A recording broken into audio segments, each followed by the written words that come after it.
श्री परमात्मने नमः। जय राम, श्री राम, जय जय राम। श्री वाल्मीकि रामायण बालकांड 35वां सर्ग।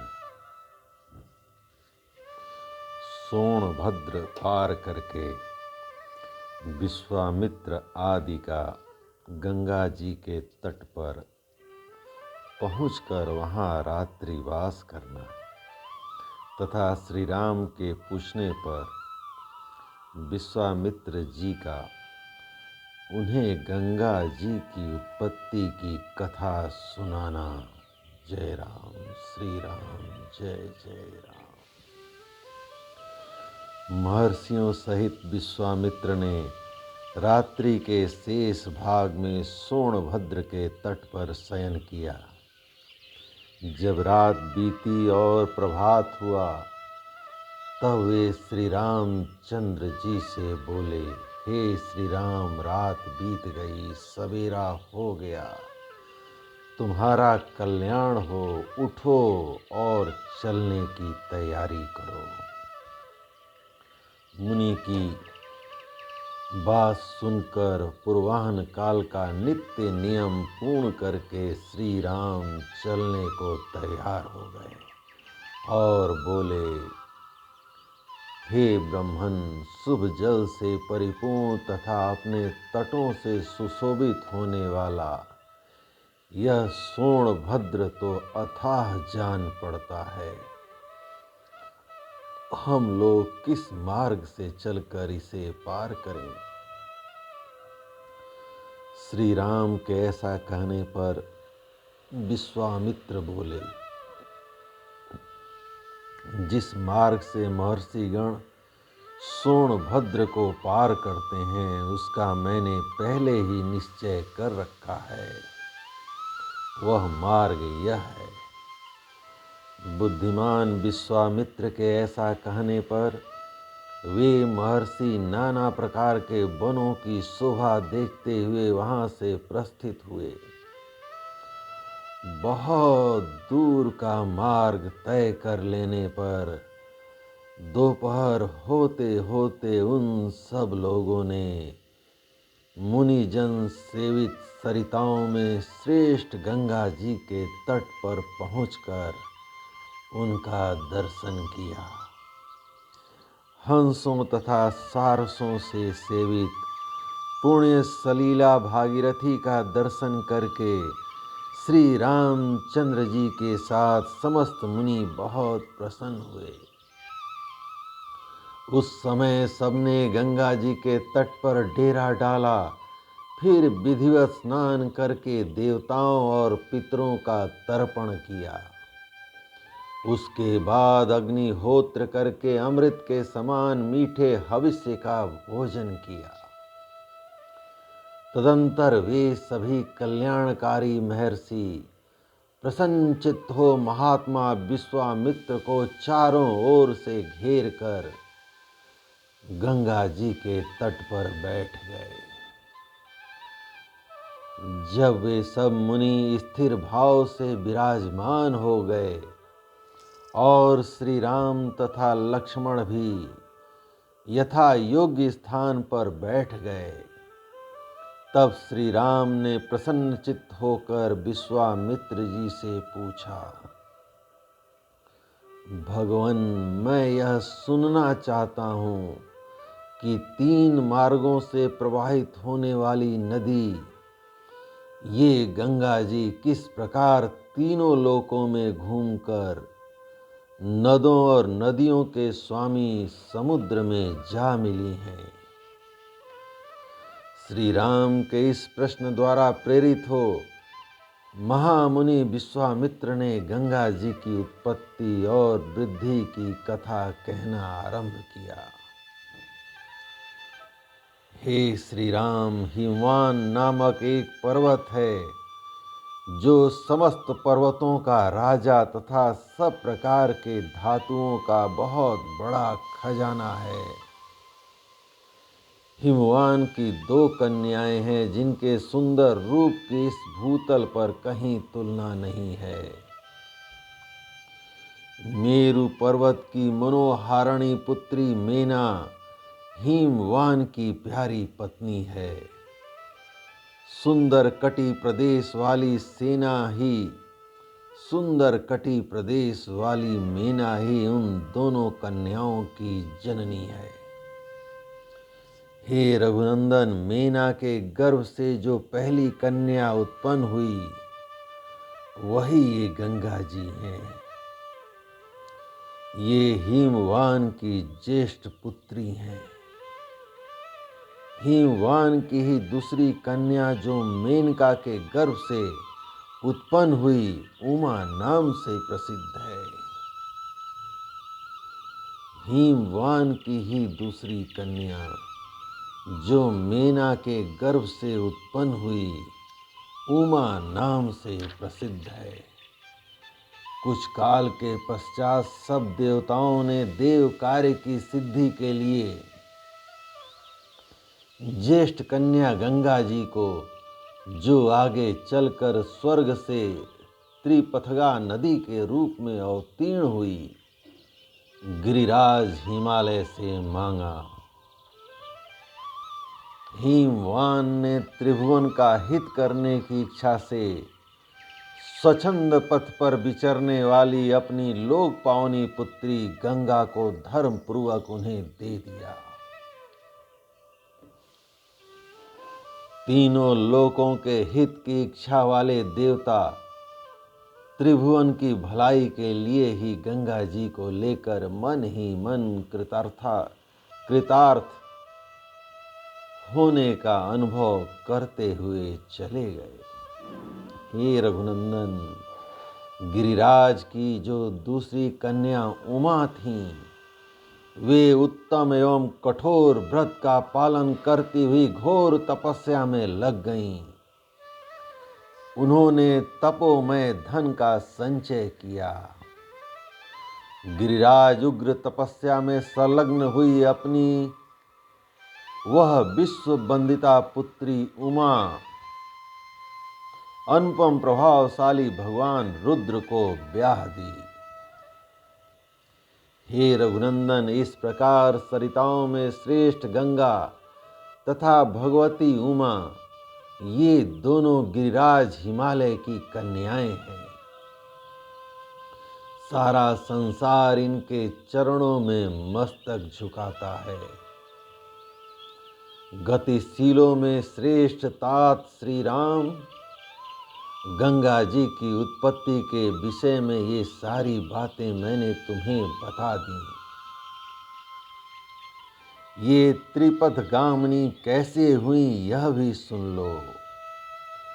पहले तो ये आकाश मार्ग में गई थीं। तत्पश्चात वे गिरिराज कुमारी गंगा रमणिया देव नंदी के रूप में देवलोक में आरूढ़ हुई थी। फिर जल रूप में प्रवाहित हो लोगों के पाप दूर करती हुई रसातल में पहुंची थीं। इस प्रकार श्री वाल्मीकि निर्मित आर्ष रामायण आदि काव्य के बालकांड का 35वां सर्ग प्रभु श्री राम की कृपा से पूर्ण हुआ। जय राम श्री राम, जय जय राम। जय राम श्री राम, जय जय राम। 36वां सर्ग। देवताओं का शिव पार्वती को सुरत क्रीड़ा से निवृत्त करना तथा उमा देवी का देवताओं और पृथ्वी को शाप देना। जय राम श्री राम। विश्वामित्र जी की बात समाप्त होने पर श्री राम और लक्ष्मण दोनों वीरों ने उनकी कही हुई कथा का अभिनंदन करके मुनिवर विश्वामित्र से इस प्रकार कहा। ब्रह्मन, आपने यह बड़ी उत्तम धर्मयुक्त कथा सुनाई। अब आप गिरिराज हिमवान की ज्येष्ठ पुत्री गंगा के दिव्य लोक तथा मनुष्य लोक से संबंध होने का वृतांत विस्तार के साथ सुनाइए, क्योंकि आप विस्तृत वृतांत के ज्ञाता हैं। लोक को पवित्र करने वाली गंगा किस कारण से 3 मार्गों में प्रवाहित होती है? सरिताओं में श्रेष्ठ गंगा की